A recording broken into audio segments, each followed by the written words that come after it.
Hello, my name is Jamie, and today I'm doing a book review on Blackfin Sky by Ellis. And this was a book that I purchased at a book sale in Wichita. And we just got around to reading it, my book club and I. We've been talking about it for a few months, but we read a couple books before it, and we just finished it. And I wanted to tell you about it because I did enjoy it, and it was a lot of fun. It was a fun read. So here's the synopsis, the story. Skylar Rousseau is no stranger to the strange. After all, she lives in the town of Blackfin, where the weather vane will follow your movement instead of the wind.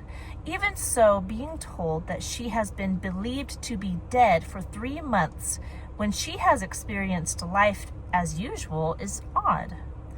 And strange dreams leading her to a dusty circus in the middle of the dark, foreboding woods only make the situation more curious.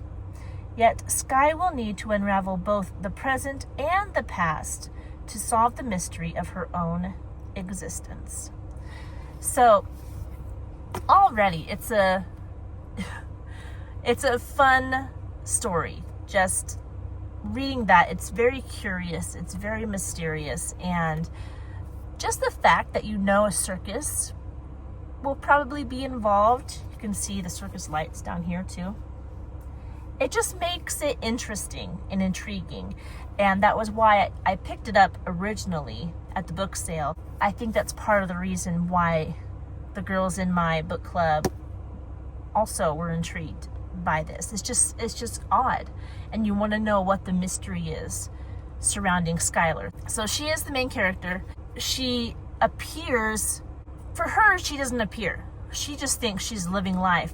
But after 3 months, she just appears on the scene, and everybody in the town is like freaking out because they had a full-blown funeral for her. She fell off the pier and drowned, and there's a body, and they've all believed she's been dead for 3 months. So when she just appears, it rocks everybody's world. And I can't even tell you more of the story than that, because when it is unraveled, when Ellis tells you what's going on, every part of it that she reveals throughout the book is just exciting and a lot of fun. But the characters are Sky. Her name's Skylar, but she goes by Sky. Her best friends, Bo and Cam, and her crush, Sean, of course, her parents, and then some more mysterious characters come on the scene as the book unfolds. It kind of jumps back and forth, takes place in the past and the present. I can't tell you more than that and how it works. It's just very creative. Ellis did a good job weaving together the story and writing these characters that are just interesting. The things they can do and how they all link together is very creative. How she put it all together and then slowly unfolded it as the story went on. So I recommend the story. It is a really good story. I do have a couple of things that I did not like about this book. The writing style seemed like a younger person was writing the book. Not that an adult was writing a book about a younger person, but that like a younger person, a teen, was writing the book with the metaphors used and the comparisons and how the sentence structure was put together.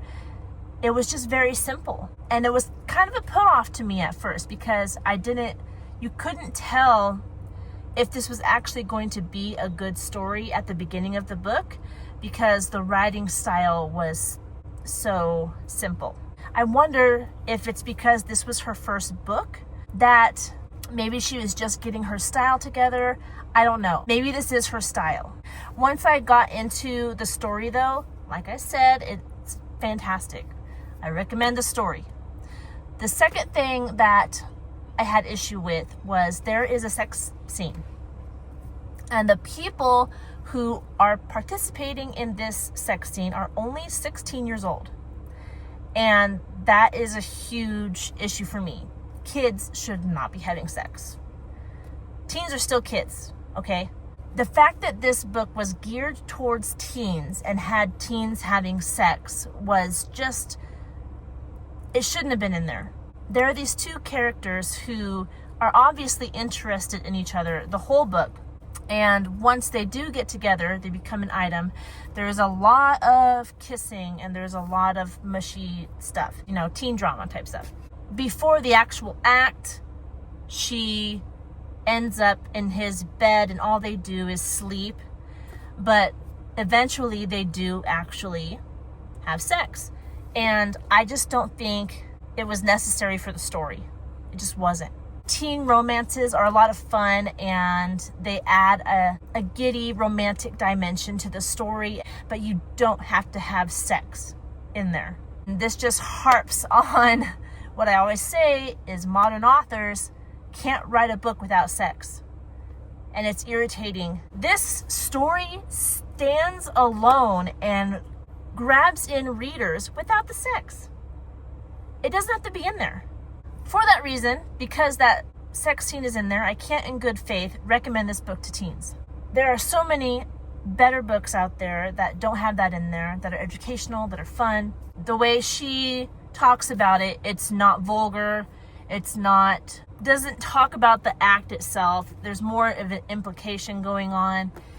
And she doesn't use any words that talk about any body parts or movements or anything like that. So it is very vague, but it does happen and the reader knows it happened. So I'm just letting you know it's in there. There are some books where it's historical and it actually happened and you're reading about history and tragedy. In that context, it's different. But a fun little story, a fantasy, it shouldn't be in there. Now, if an adult is reading this book, again, it shouldn't be in there still, but you're an adult. You can choose whether or not you're going to read this book. I think that the story is good enough and the reference to the act is vague enough that an adult could read this book and enjoy it. I enjoyed it immensely, except for that one part. My book club, one of the girls in my book club, she read ahead and she got to it first and she said right when it happened, she was like, oh, Jamie is going to hate this. And she was right because of all the reasons I already said. So I recommend this for adults for a fun, easy read. I had a lot of fun with it. And when it was over, after the big showdown at the end of the book, I was like, why is it over? Like I was having withdrawals. I still kind of am because I finished it like 2 days ago. So I'm still like, you know, you get your favorite characters and it was just a lot of fun. So adults, if you just want a fun book that is mysterious and fantastic, like fantastical, somewhat magical, here you go. It's a good one. Caveat. There is profanity as well. There you go. And that's all I have to say about the stuff that I had issue with in the book. Other than that, I really enjoyed it. Let's see. It is 300 pages long. It was published in 2014. My goodness, that's already 11 years ago. What is going on? And it was a lot of fun. I think I talked about the genre already. It's like fantasy. There's a little bit of romance, mystery. And there were aspects, before you knew what was going on, it was rather creepy. There were some creepy aspects going on in this book. But it all came together nicely. Am I missing anything? Am I missing anything? No, I think that's it. That's all I have for you. I hope you're doing well. If you liked this video, please leave a like. If you have any questions, leave a comment and I'll do my best to answer those for you. And if you want to see more content like this, don't forget to subscribe and I will talk to you in our next video. Goodbye.